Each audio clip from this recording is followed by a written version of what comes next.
Good morning, students. Today we will discuss from economics one of the important chapter for class 12.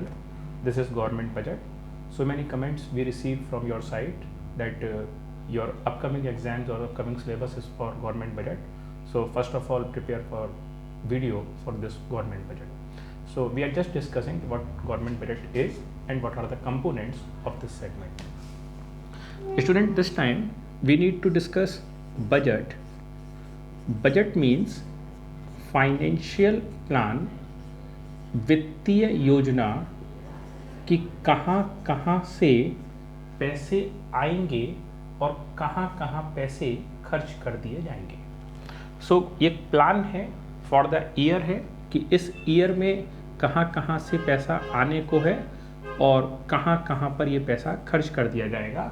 ये planning, ये योजना का नाम government budget. अब चूंकि ये बजट गवर्नमेंट बना रही है इसलिए इस बजट का नाम हो गया गवर्नमेंट बजट. तो सरकार अपने देश के लिए एक साल के लिए ये प्लान कर रही है कि गवर्नमेंट के पास रिसिप्ट्स यानी आमदनी यानी पैसा आएगा कहाँ कहाँ से और पेमेंट्स कहाँ कहाँ पर गवर्नमेंट इन पैसों को खर्च कर देगी. तो इस प्लानिंग का नाम, इस योजना का नाम गवर्नमेंट बजट. अब जब हम लोग गवर्नमेंट बजट को डिस्कस करेंगे तो हम इस बात को आइडिया करेंगे कि कहाँ से पैसे का आने का सीक्वेंस क्या रहने वाला है और कहाँ कहाँ पर पैसे खर्च होने का प्लान गवर्नमेंट करेगी. बेसिकली ये जो गवर्नमेंट का बजट होता है ये दो पार्ट्स में डिवाइड होता है. ये दो पार्ट्स में जो एक नंबर 1 का जो पार्ट है इसका नाम है रिसिप्ट्स, यानी पैसे की आय, कहाँ कहाँ पर से ये गवर्नमेंट को इनकम आएगी, कहाँ कहाँ से आमदनी गवर्नमेंट को आएगी. सेकंड है एक्सपेंडिचर, इसका मतलब गवर्नमेंट का खर्चा कि कहाँ कहाँ पर गवर्नमेंट के खर्चे होंगे, कहाँ कहाँ पर पैसे, इन पैसों को गवर्नमेंट खर्च कर देगी. तो इसका नाम हो जाएगा खर्च. तो आय और व्यय और आय और खर्च का जो कॉन्सेप्ट है इसी का नाम गवर्नमेंट बजट है. लेकिन ओरिजिनली ये जो रिसिप्ट्स हैं, आमदनी है, इनकम है गवर्नमेंट को, वो और फर्दर दो पार्ट्स में डिवाइड है और इस रिसिप्ट्स को दो कैटेगरीज में डिवाइड किया जाता है. एक होता है इसके अंदर रेवेन्यू रिसिप्ट, रेवेन्यू रिसिप्ट्स यानी कि ये वो इनकम्स होती हैं जो गवर्नमेंट को अक्सर कर छोटी छोटी अमाउंट के तौर पर रिसीव होती रहती हैं, पैसे गवर्नमेंट के पास आते रहते हैं. सेकंड नंबर पर है कैपिटल रिसिप्ट. ये एक प्रकार के बड़े अमाउंट हैं जो गवर्नमेंट के पास पैसे आ रहे हैं और इन पैसों से एक बार में एक भारी भरकम अमाउंट, बड़ा अमाउंट गवर्नमेंट के पास आता है. तो रेवेन्यू रिसिप्ट्स और कैपिटल रिसिप्ट में आपस में फ़र्क है. रेवेन्यू रिसिप्ट्स वो रिसिप्ट्स होती हैं जिससे कि ना तो कोई प्रकार का कैपिटल या असेट्स का फॉर्मेशन होता है, ना तो कोई असेट्स हमारी बनती है और असेट्स ख़त्म होती है, और ना ही हमारे ऊपर कोई लॉन्ग टर्म लायबिलिटी क्रिएट होती है. इस प्रकार की रिसिप्ट्स को हम लोग रेवेन्यू रिसिप्ट बोलते हैं. ना तो असेट्स कोई बिकेगी और ना ही कोई प्रकार की लायबिलिटी लॉन्ग टर्म की क्रिएट होगी. तो ये रेवेन्यू रिसिप्ट. लेकिन ये जो रेवेन्यू रिसिप्ट्स हैं यानी रोज रोज के छोटे छोटे से पैसे आने का रहता है, तो ये रिसिप्ट्स रेवेन्यू वाली भी दो पार्ट्स में डिवाइड है गवर्नमेंट के लिए. तो एक है इसमें टैक्स रिसिप्ट्स यानी गवर्नमेंट को टैक्स के थ्रू पैसे आ रहे हैं, और दूसरे हैं गवर्नमेंट के पास नॉन टैक्स रिसिप्ट्स यानी यहाँ जो पैसे गवर्नमेंट के पास आ रहे हैं वो टैक्स के अलावा किसी और सोर्स से आ रहे हैं. टैक्स रिसिप्ट्स अपने आप में फर्दर दो पार्ट्स में डिवाइड है. तो टैक्स रिसिप्ट्स के दो पार्ट्स में एक हो जाएगा हमारे पास में डायरेक्ट टैक्स, प्रत्यक्ष कर, और दूसरा है इनडायरेक्ट टैक्स यानी कि अप्रत्यक्ष कर. डायरेक्ट टैक्स यानी कि प्रत्यक्ष कर और जो इनडायरेक्ट टैक्स है ये अप्रत्यक्ष कर है. ध्यान दीजिएगा, टैक्स लगाने का जो अधिकार होता है वो केवल और केवल टैक्स लगाने का जो अधिकार होता है वो केवल और केवल गवर्नमेंट के पास होता है. जैसे कि हम लोग भारत देश में रहते हैं तो यहाँ गवर्नमेंट को 3 स्टेटस में नापा जाता है, गिना जाता है। यहाँ पर पहला स्टेटस जो होता है ये होता है म्युनिसिपल गवर्नमेंट, यानी कि नगर पालिका और नगर महापालिका, तो ये म्युनिसिपल गवर्नमेंट है। सेकंड होता है हमारे यहाँ स्टेट गवर्नमेंट, हम लोग आगरा रहते हैं तो ये यूपी हुआ, तो यूपी स्टेट गवर्नमेंट हुआ। थर्ड है हमारे पास में सेंट्रल गवर्नमेंट, यानी ये केंद्र सरकार है और ये ऑल ओवर इंडिया की गवर्नमेंट है। भारत में केवल ये 3 पावर्स हैं, 3 अथॉरिटीज़ हैं जिनको कि भारत में गवर्नमेंट का स्टेटस रिसीव है, इनको गवर्नमेंट माना जाता है। तो गवर्नमेंट म्युनिसिपल गवर्नमेंट हो सकती है, ये टैक्स लगा सकती है, सीवर टैक्स वगैरह के जो टैक्स लगते हैं, या जो म्युनिसिपल जो गवर्नमेंट टैक्स लगाती है, ये टैक्स म्युनिसिपल गवर्नमेंट की इनकम में आते हैं। सेकंड होते हैं स्टेट गवर्नमेंट। अब इसमें जीएसटी लगता है, तो एसजीएसटी का जो पैसा है ये स्टेट गवर्नमेंट्स के पास उनकी इनकम का एक मेजर सोर्स है। सेंट्रल गवर्नमेंट, ये सेंट्रल गवर्नमेंट है, केंद्र सरकार है, तो यहाँ पर में इनकम टैक्स का पैसा है या सीजीएसटी का जो पैसा है, सेंट्रल जीएसटी, ये पैसे सेंट्रल गवर्नमेंट की इनकम। तो टैक्स लगाने का अधिकार केवल 3 अथॉरिटीज़ को है, म्युनिसिपल गवर्नमेंट, स्टेट गवर्नमेंट और सेंट्रल गवर्नमेंट। हम जो भारत में रहते हैं, हम लोग अमेरिका को कोई प्रकार का टैक्स नहीं देते, क्योंकि अमेरिका हमारे लिए किसी भी प्रकार से कोई गवर्नमेंट नहीं है।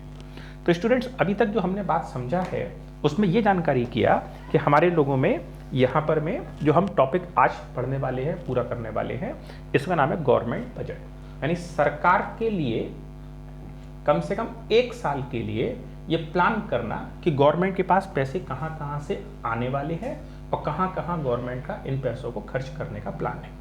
तो यहाँ पर सबसे पहली बात है रिसिप्ट्स, यानी पैसे का आना, और एक्सपेंडिचर यानी खर्चा, गवर्नमेंट के द्वारा की जाने वाला पैसा खर्चा। रिसिप्ट्स जो होगी वो 2 कैटेगरी में कैटेगराइज होगी, एक होगा रेवेन्यू रिसिप्ट, एक होगा कैपिटल रिसिप्ट। रेवेन्यू रिसिप्ट का मतलब होता है ऐसी आमदनी जिसकी वजह से ना तो गवर्नमेंट की कोई लॉन्ग टर्म असेट्स खत्म हुई, जैसी एसेट्स पहले थी उतनी की उतनी अब है, और ना ही गवर्नमेंट के ऊपर कोई लॉन्ग टर्म की लायबिलिटी क्रिएट हुई, जैसा कल लायबिलिटी थी उतनी आज है। तो ये रेवेन्यू रिसिप्ट है। लेकिन कैपिटल रिसिप्ट वो है जहां पर कि गवर्नमेंट के पास में कोई लॉन्ग टर्म असेट्स या तो सेल हो गई, बिक गई, खत्म हो गई, या फिर गवर्नमेंट के पास में ऊपर में कोई लॉन्ग टर्म की लायबिलिटी क्रिएट हो गई। इसको कैपिटल रिसिप्ट की कैटेगरी में रखेंगे, अभी 2 मिनट में इसको और डिटेल करेंगे। रेवेन्यू रिसिप्ट्स अपने आप में 2 पार्ट्स में फर्दर डिवाइड है, एक है टैक्स रिसिप्ट और एक है non tax receipt. Tax receipt का मतलब, जैसे हमने 1 सेकंड पहले टैक्स समझा था, तो किसी भी गवर्नमेंट ने अगर टैक्स लगाया है तो गवर्नमेंट को टैक्स के थ्रू जो आमदनी हो रही है that is called tax receipt, यानी गवर्नमेंट को इनकम हो रही है, टैक्स से होने वाली इनकम। नॉन टैक्स रिसिप्ट्स, ये वो इनकम होंगी गवर्नमेंट को जो कि गवर्नमेंट को इनकम तो हो रही है, लेकिन ये इनकम नॉन टैक्स है, टैक्स के अलावा किसी और जरिए से गवर्नमेंट को इनकम हो रही है। अब इसकी कैटेगरी में डायरेक्ट टैक्स, जैसे टैक्स की कैटेगरी है तो 2 पार्ट्स में फर्दर डिवाइड है, एक है डायरेक्ट टैक्स और दूसरा है इनडायरेक्ट टैक्स। अब बात आती है कि डायरेक्ट टैक्स क्या होता है। डायरेक्ट टैक्स का मतलब होता है जिस पर्सन के ऊपर में गवर्नमेंट ने टैक्स लगाया, जिस पर्सन के ऊपर गवर्नमेंट ने टैक्स चार्ज किया, एनफोर्स किया, उसी पर्सन की पॉकेट पर, उसी पर्सन पर उस टैक्स का इम्पैक्ट जनरेट हुआ। इसका मतलब impact and imposition on same person. Tax देने की जिम्मेदारी भी उसी पर्सन की है, टैक्स का असर, टैक्स का वजन उसी पर्सन की पॉकेट पर पड़ रहा है जिस पर्सन ने इस टैक्स को एनफोर्स किया, जिस पर्सन पे टैक्स लगा है। तो that is called direct tax.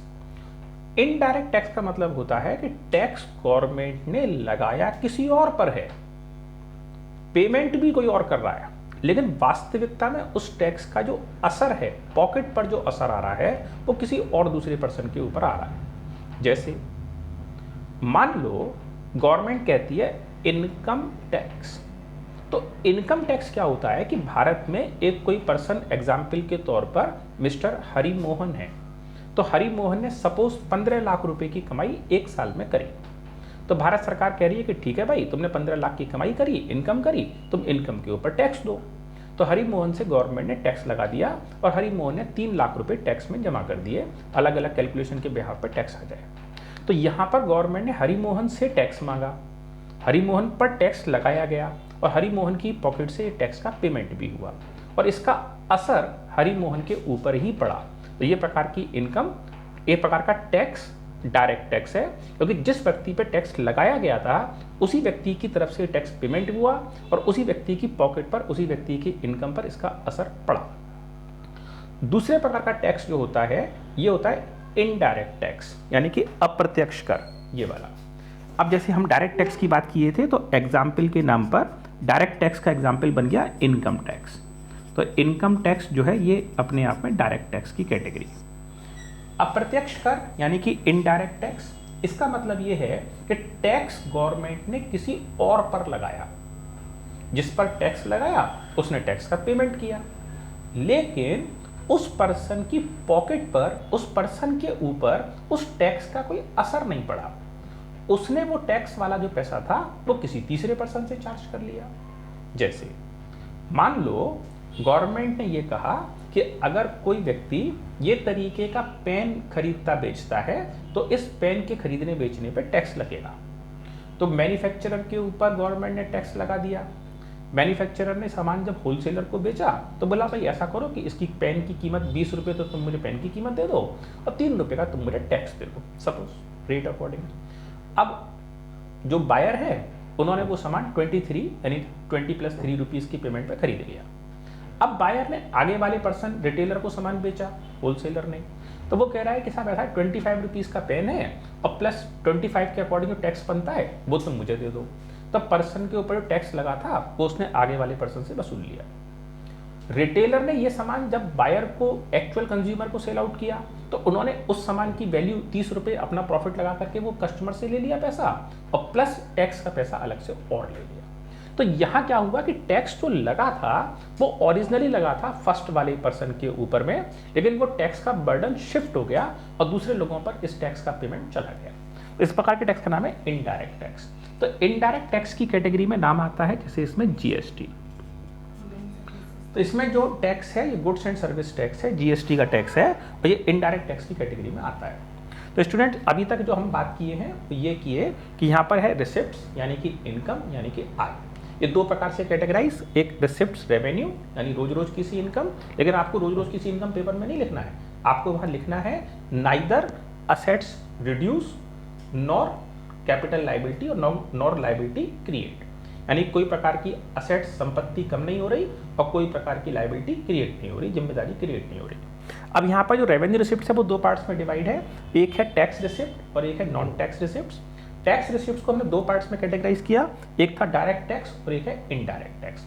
Direct tax जिस पर्सन को टैक्स लगाया गया है उसी पर्सन की पॉकेट पर उस बात का असर, impact and imposition on same person.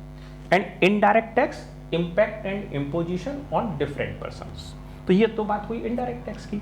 अब नेक्स्ट बात आती है और इसका नाम हो जाता है नॉन टैक्स रिसिप्ट्स। तो अब बात यह है कि नॉन टैक्स रिसिप्ट्स क्या होती हैं। नॉन टैक्स रिसिप्ट का मतलब ये है कि ये कोई प्रकार का टैक्स नहीं है, ये कोई प्रकार का इम्पोजिशन नहीं है, बल्कि ये एक प्रकार का पेमेंट है जो आपको गवर्नमेंट को करना पड़ेगा अगर आप इस क्राइटेरिया के अंदर में आते हैं तो। अब ये कौन कौन से क्राइटेरिया हैं, तो ये 5 हैं। इन 5 में नंबर 1 पर आता है फीस, फाइन, पेनल्टी, एस्चीट और 5th नंबर पर स्पेशल असेसमेंट। तो कुल मिलाकर के यहां 5 नाम आते हैं और इन 5 नामों में गवर्नमेंट को कोई ना कोई प्रकार की इनकम्स आती हैं। फर्स्ट नंबर पर आता है फीस।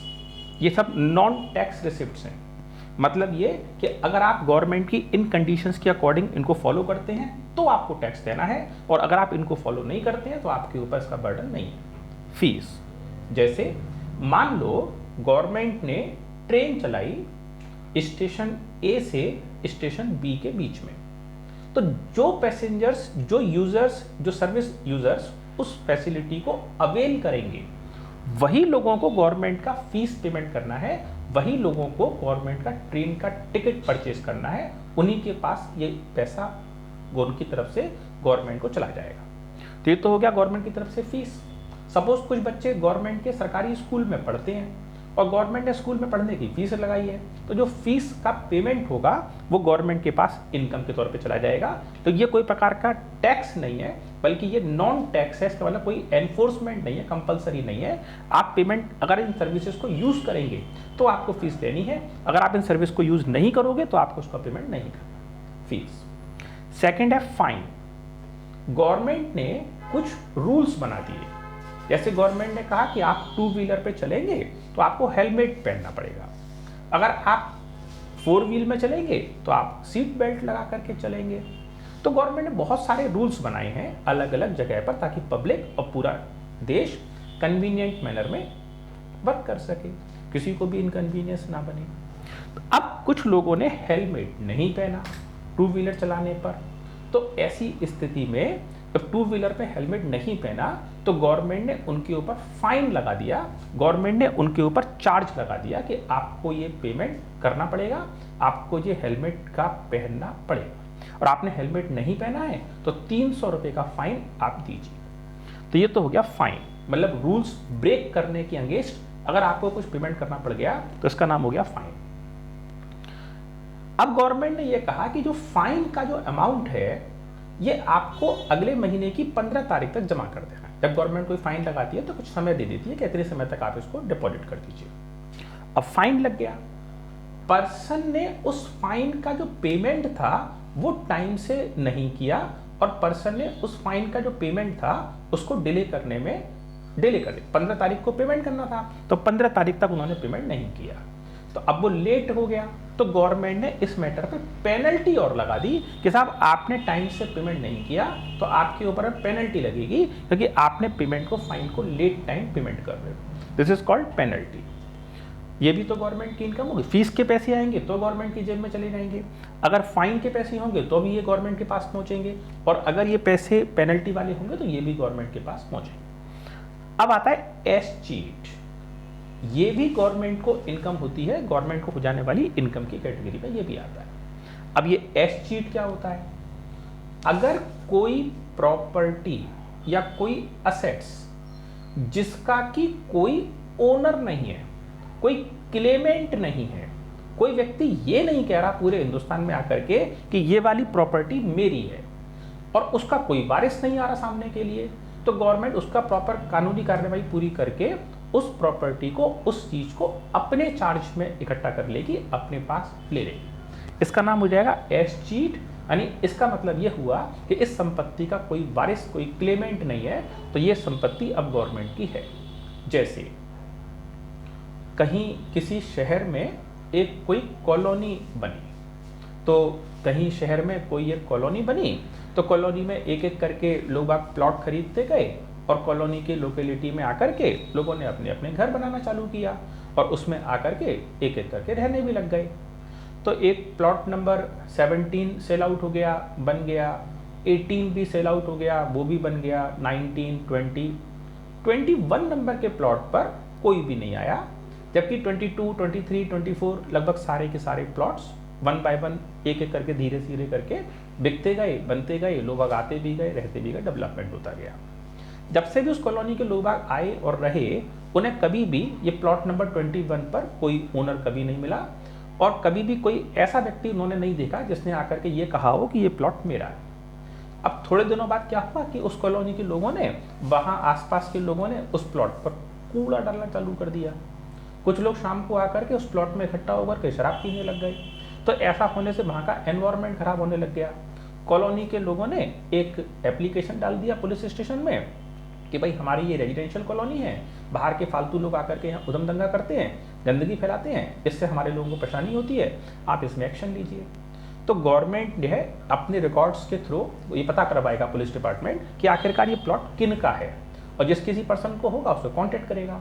अब उसका कहीं कोई रिकॉर्ड सामने नहीं निकल पा रहा कि आखिरकार इसका क्लेमेंट है कौन, कोई प्रॉपर्टी जानकारी में नहीं आ पा रही, तो गवर्नमेंट अपनी कार्रवाई पूरी करेगी। और एस-चीट कानून के थ्रू अब अगर गवर्नमेंट को कोई भी उसका लीगल रिसिपेंट नहीं मिल पा रहा है, लीगल ओनर नहीं मिल पा रहा है, तो गवर्नमेंट इस कानून के थ्रू उस प्रॉपर्टी को अपना मान लेगी और गवर्नमेंट की ये इनकम मान ली जाएगी। इसका नाम एसजीट, लेकिन इसके पीछे पूरा लीगल प्रोसीजर वर्क करता है और बहुत लंबी प्रोसेसिंग गवर्नमेंट को पूरी करनी पड़ती है। लेकिन एसजीट गवर्नमेंट को इनकम है। सपोज सड़क पर कोई 2 मेंबर्स चल रहे थे, अचानक से रोड एक्सीडेंट हुआ, मोटरसाइकिल पर चल रहे थे, तो मोटरसाइकिल एक तरफ जा पड़ी, गिर गई एक्सीडेंट होने में, और 2 व्यक्ति सीरियसली इंजर्ड हुए। अब जो 2 व्यक्ति इंजर्ड हुए उनको कुछ मेंबर उठा करके किसी हॉस्पिटल में ले गए, वहाँ ट्रीटमेंट कराया। लोगों को मालूम ही नहीं पड़ा कि ये 2 मेंबर जो बेहोश पड़ी हैं सड़क पर एक्सीडेंट के थ्रू, इनके पास मोटरसाइकिल भी थी, मोटरसाइकिल कहीं दूर जाके गिर पड़ी। 2 दिन 4 दिन तक वो मोटरसाइकिल पड़ी रही। उसके बाद गवर्नमेंट पब्लिक ने देखा कि यहाँ पर एक मोटरसाइकिल पड़ी है, कोई लेने ही नहीं आ रहा, क्योंकि जिनका जो परेशानी है वो तो हॉस्पिटल में पड़े हैं, बेहोश, उन्हें पता ही नहीं है क्या हो रहा है। कोई दूसरा व्यक्ति आकर के मोटरसाइकिल को ढूंढने वाला कोई नहीं आया, तो वो मोटरसाइकिल कुछ समय तक पड़ी रही। उसके बाद पुलिस वाले उठा करके उस मोटरसाइकिल को नियर थाने में ले जाएंगे। अगर कोई क्लेमेंट आता है कि भाई ये मोटरसाइकिल हमारी है या हमारे परिवार के लोगों की है, तो गवर्नमेंट उसको दे देगी।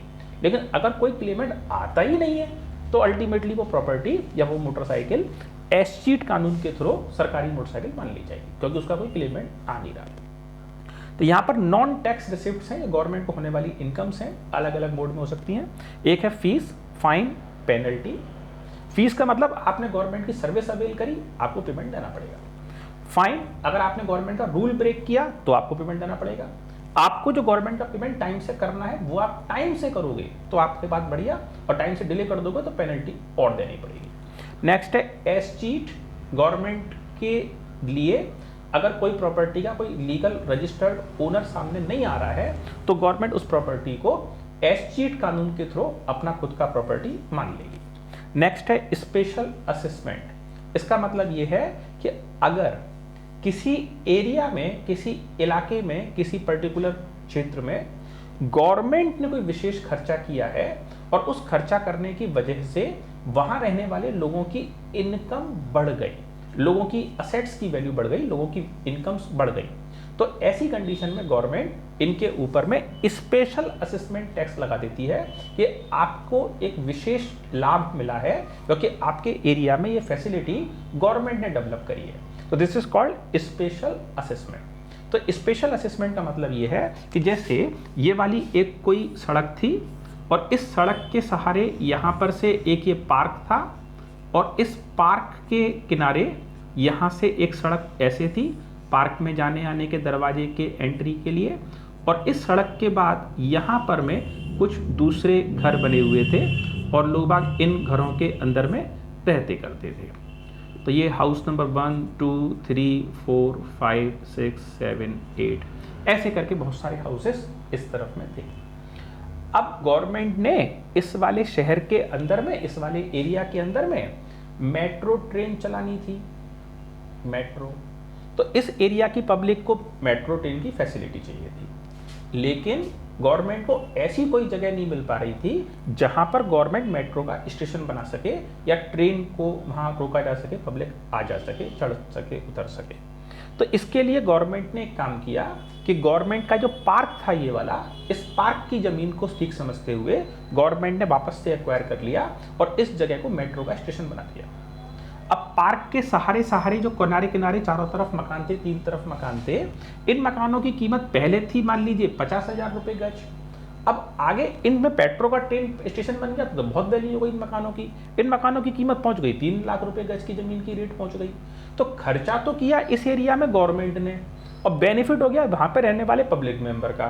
तो जब ये ट्रेन बन जाएगी और गवर्नमेंट ठीक समझेगी, जरूरत समझेगी, तो इस खर्चे में से कुछ हेल्प करने के लिए गवर्नमेंट इन पर टैक्स लगा सकती है और इस टैक्स का, इसको गवर्नमेंट चार्ज कर सकती है। This is called special assessment. तो स्पेशल असेसमेंट का पर्पज ये है कि अलग से कोई इनकम या फैसिलिटी गवर्नमेंट की तरफ से मिली है तो उसके लिए गवर्नमेंट अलग से टैक्स चार्ज कर रही है। तो स्टूडेंट, इस प्रकार से ये जो गवर्नमेंट बजट की हम बात समझ रहे हैं, इसमें है रिसिप्ट्स। रिसिप्ट्स की कैटेगरी में अभी जो हम डिस्कस किए हैं ये है रेवेन्यू रिसिप्ट्स, और रेवेन्यू रिसिप्ट्स को हमने दोनों पार्ट्स में पूरा किया। रेवेन्यू रिसिप्ट्स के जो पार्टीशन थे पूरे किए। अब हमारे पास है कैपिटल रिसिप्ट्स और इसको हम थोड़ा सा और समझेंगे। कैपिटल रिसिप्ट्स टोटल 3 पार्ट्स में डिवाइड है और कैपिटल रिसिप्ट्स के 3 पार्ट्स के अंदर में जो 3 सेगमेंट्स हैं कैपिटल रिसिप्ट्स के, इसमें नंबर 1 कैपिटल में आता है रिकवरी ऑफ लोन। अगर गवर्नमेंट ने पहले से किसी पर्सन को लोन दे के रखा है तो उस लोन को वापस से गवर्नमेंट रिकवर कर लेती है, तो गवर्नमेंट के पास पैसे आ जाते हैं। सपोज भारत सरकार ने अफगानिस्तानी गवर्नमेंट को 25 करोड़ रुपए कीमत का लोन दे के रखा है, अब वो पैसे विद इंटरेस्ट अफगानिस्तान गवर्नमेंट वापस कर देती है, तो इसका नाम हो जाएगा रिकवरी ऑफ लोन, भारत सरकार का पैसा वापस आ गया। तो ये एक प्रकार से कैपिटल रिसिप्ट है, बिकॉज इससे जो असेट्स कैश हमारा बढ़ गया और हमारी जो लोन की वैल्यू थी वो दूसरी पार्टी पर कम हो गई, तो ये रिकवरी ऑफ लोन है। दूसरा है हमारे पास में रिकवरी ऑफ लोन के बाद बोरोइंग्स। हमने दुनिया के दूसरे देशों से या किसी दूसरे पार्टी से लोन लेके रखा है, गवर्नमेंट ने लोन लेके रखा है, दैट इज कॉल्ड बोरोइंग्स। अब बोरोइंग्स में हम लोन ले सकते हैं, सपोज हमने लोन ले लिया IMF से, इंटरनेशनल मॉनेटरी फंड से, हमने लोन जो ले लिया वो सपोज लोन ले लिया वर्ल्ड बैंक से। तो ये अलग अलग जगह हो सकती है जहां से हम आवश्यकता मुताबिक लोन ले लें, तो ये वर्ल्ड बैंक से लोन ले सकते हैं, जरूरत पड़े लेते भी हैं। नेक्स्ट लास्ट है यहाँ पर लोन कैपिटल रिसिप्ट्स का, यह है डिसइन्वेस्टमेंट। गवर्नमेंट के पास उसकी जो असेट्स हैं उस असेट्स में से कुछ को गवर्नमेंट जरूरत के मुताबिक सेल कर देती है, इसका नाम हो जाएगा गवर्नमेंट के पास में डिसइन्वेस्टमेंट। और डिसइन्वेस्टमेंट का मतलब है जो गवर्नमेंट ने पैसा पहले से इन्वेस्ट करके रखा था उसको गवर्नमेंट खत्म कर रही है। इसको ऐसे समझ सकते हैं सिंपल शब्दों में कि मान लो कि आपके घर में आपकी मम्मी ने गोल्ड की एक नेकलेस, एक चेन खरीद ली, सोना खरीद लिया, तो ये एक प्रकार का घरेलू इन्वेस्टमेंट हो गया। और अब अगर पैसों की जरूरत है तो उस चेन को, उस गोल्ड को बेच दिया गया। तो जिस दिन चेन गोल्ड की खरीदी गई थी वो परिवार की तरफ से इन्वेस्टमेंट था, और जिस दिन उस चेन को बेच करके, गोल्ड बेच करके पैसे निकाल लिए गए, उस दिन उसका नाम है डिसइन्वेस्टमेंट। तो घरेलू डिसइन्वेस्टमेंट हो गया। ऐसे ही इन्वेस्टमेंट डिसइन्वेस्टमेंट गवर्नमेंट भी करती है। गवर्नमेंट के पास मारुति सुजुकी ग्रुप के शेयर्स थे LPG पॉलिसी आने के पहले, लेकिन जब से प्राइवेटाइजेशन हुआ तो गवर्नमेंट ने इस पॉलिसी को चेंज कर दिया और अब गवर्नमेंट ने अपनी होल्डिंग कम कर दी। तो जब अपनी होल्डिंग कम की तो गवर्नमेंट ने अपने शेयर्स ओपन मार्केट में सेल आउट कर दिए, दैट इज कॉल्ड डिसइन्वेस्टमेंट। ये जो पैसे आएंगे ये गवर्नमेंट के पास आ जाएंगे अपनी कोई असेट्स खत्म करके। तो यहाँ ये हम आज की क्लास में इतना ही रखेंगे, और जो एक्सपेंडिचर है इसका वीडियो हम नेक्स्ट क्लास में और भी आगे पढ़ेंगे, और फिर गवर्नमेंट बजट से छोटी छोटी कुछ टर्म्स हैं उसको भी स्टडी करेंगे। तो आपको अभी इस टॉपिक पर यह बताया गया कि गवर्नमेंट बजट है क्या। तो गवर्नमेंट बजट का मतलब होता है सरकार की तरफ से एक फाइनेंशियल ईयर में कहाँ कहाँ कितना कितना पैसा खर्च किया जाएगा और कहाँ कहाँ से गवर्नमेंट को कितना इनकम हो जाने वाला है, उस इनकम को, रिसिप्ट्स को, उस खर्चे को पता लगाने का काम गवर्नमेंट की तरफ से इस सीक्वेंस में पता लगाए। तो गवर्नमेंट का प्लान है कि एक साल में पैसे कहाँ कहाँ से गवर्नमेंट के पास आएंगे और कहाँ कहाँ को ये पैसे खर्च हो जाएंगे। गवर्नमेंट बजट बनाने में बेसिकली दो हिस्से बनते हैं। एक बनता है रिसिप्ट्स यानी पैसे की आमदनी, पैसे का आने का, और एक्सपेंडिचर, पैसे का खर्चा, कहाँ कहाँ पैसा जाएगा। रिसिप्ट्स दो पार्ट्स में है, रेवेन्यू रिसिप्ट्स, कैपिटल रिसिप्ट्स। जब हम आगे एक्सपेंडिचर को डिटेल करेंगे तो वो भी दो पार्ट्स में हो जाएगा, एक हो जाएगा कैपिटल एक्सपेंडिचर, रेवेन्यू एक्सपेंडिचर, लेकिन डिटेल हम आगे की क्लास में करेंगे। तो यहाँ पर है रेवेन्यू रिसिप्ट्स, ये दो पार्ट्स में डिवाइड है। इसका मतलब टैक्स रिसिप्ट्स यानी गवर्नमेंट को टैक्स से होने वाली आमदनी। टैक्स लगा कौन सकता है भारत पर, भारत के अंदर में जिसमें कि स्टेटस, जिसके पास गवर्नमेंट वाला रिसीव है। तो तीन लोगों को गवर्नमेंट का स्टेटस रिसीव है, एक है डिस्ट्रिक्ट गवर्नमेंट यानी कि म्युनिसिपल गवर्नमेंट, एक है स्टेट गवर्नमेंट और एक है सेंट्रल। तीन लोगों को केवल और केवल स्टेटस रिसीव। तो यहाँ पर टैक्स लगा सकते हैं। तो टैक्स में डायरेक्ट टैक्स और इनडायरेक्ट टैक्स दो कैटेगरीज हैं। डायरेक्ट मतलब impact and imposition on same person, and indirect tax impact and imposition on different persons. Examples भी नीचे लिखे हैं। नेक्स्ट है नॉन टैक्स रिसिप्ट्स यानी गवर्नमेंट को होने वाली वो इनकम जो गवर्नमेंट को इनकम तो है लेकिन वो टैक्स के थ्रू नहीं है, अलग सोर्सेज से इनकम हो रही है। 5 कैटेगरी हो सकती है, fees, fine, penalty, escheat, special assessment. Fees का मतलब ये हुआ कि गवर्नमेंट ने कोई सर्विस प्रोवाइड करी और बदले से लोगों ने, जिन्होंने यूज किया उस सर्विस को, उन्होंने पेमेंट किया, फीस लग गया। फाइन, गवर्नमेंट का कोई रूल ब्रेक कर दिया, गवर्नमेंट ने फाइन लगा दिया। पेनल्टी, वो फाइन का पेमेंट टाइम से पेमेंट नहीं हुआ, पेनल्टी लग गई। एस्चीट, कोई प्रॉपर्टी का, कोई गुमनाम प्रॉपर्टी थी, कोई ओनर ही नहीं था, कोई क्लेमेंट ही नहीं था, कोई यही नहीं कह रहा था कि ये प्रॉपर्टी मेरी है, तो इसको एस्चीट नाम दे दिया। स्पेशल असेसमेंट अगर गवर्नमेंट के द्वारा की जाने वाले किसी विशेष खर्चे की वजह से किसी स्पेसिफिक एरिया के लोगों को ही बेनिफिट हो रहा है, बाकी लोगों को बेनिफिट नहीं हो रहा, तो गवर्नमेंट उसमें अलग से टैक्स लगा सकती, अलग से अमाउंट चार्ज कर सकती है, दैट इज स्पेशल असेसमेंट, दोबारा से वैल्यू कर सकती है। अब यहाँ से ये तो हुए सारे के सारे रिसिप्ट्स, रेवेन्यू रिसिप्ट्स। यहाँ से आता है कैपिटल रिसिप्ट यानी पूंजीगत प्राप्ति। तो कैपिटल रिसिप्ट में जो पूंजीगत प्राप्ति होती है, जो कैपिटल रिसिप्ट में जो पूंजीगत प्राप्ति होती है, यानी कि बड़ी इनकम गवर्नमेंट को प्राप्त हो जाती है, तो इस कैपिटल रिसिप्ट्स की जो 3 अमाउंट होती हैं, इसमें एक है रिकवरी ऑफ लोन, यानी गवर्नमेंट ने पहले किसी दूसरे को लोन दे के रखा था, वो पैसा गवर्नमेंट के पास वापस आ गया, तो भारी भरकम गवर्नमेंट पैसा देगी तो भाई बड़ा पैसा देगी, तो रिकवरी ऑफ लोन हो गई, अमाउंट आ गया।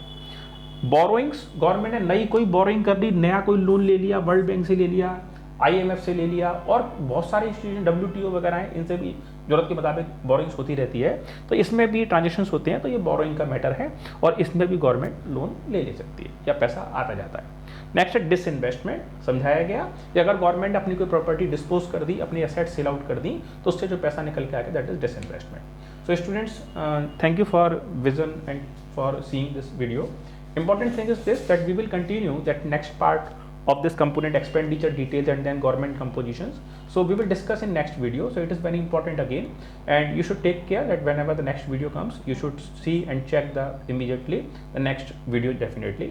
Please subscribe this channel and share the same video with your friends and concerned authorities, because several times I am observing that few of the students are not in the capacity to purchase even books.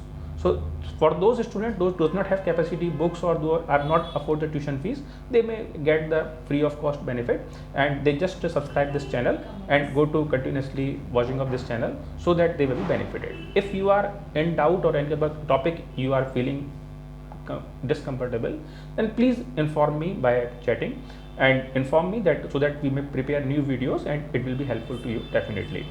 Subscribe this and use this and spread this. Thank you students for watching.